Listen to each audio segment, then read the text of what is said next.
Hey, Busybody Nation, this is Joe Martin with Miss Busybody herself, Tanya Martin. And Tanya, we're on the road, headed down to Tampa. We've been shooting some videos on different topics as you bring them up. But I have a great topic that I would love you to address, and it's spring break. Oh yeah. You know, now we're not celebrating spring break, obviously, because we've been around the block a few times. But Kendall, our son, is going to be celebrating, or at least participating in spring break, in a week. As far as what advice, I've never seen anyone talk about being healthy during spring break. They tell you they want to get their party on spring break, but and we're not party poopers. We love to have fun, but how can you get your party on and still be healthy at the same time doing spring break? What tips and advice would you give us? Okay, Joseph. Well, first let me set the stage for you. So many spring breakers right now, they're in a gym, they're pumping up because they want to look good in their bathing suits. Right. So they've worked out, they've eaten right now. And but now what we want to do is we're packing our cooler. Typically, the spring break cooler is full of beer and alcohol, chips and dips and things like that. Let's start with the cooler. First thing we want to do is let's pack up fruits and vegetables.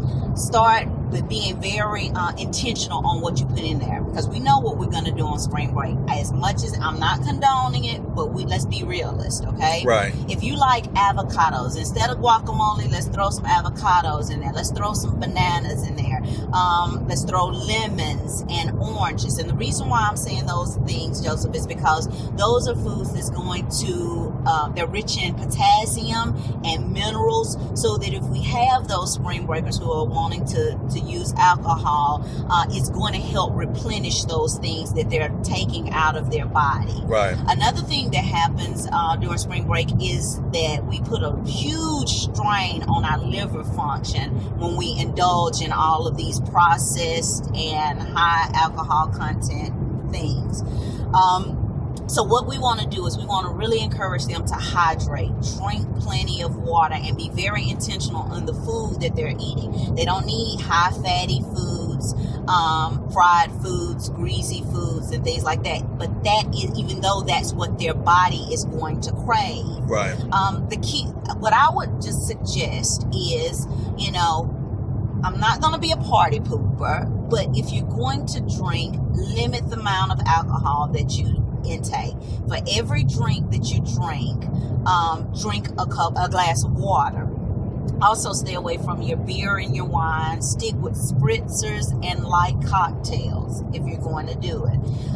Exercise. Get out there, play volleyball, go to the beach, run, stay as active as you can, dance. Right. But try to keep your metabolism up so you're burning that stuff off, because, we've all seen it. You go to spring break, day 1, you look great. Day 2, you look worse. Day 3, you look like crap. And I'm just being honest. Right. So, ladies especially, if you really want to look good in during spring break, avoid the alcohol, period.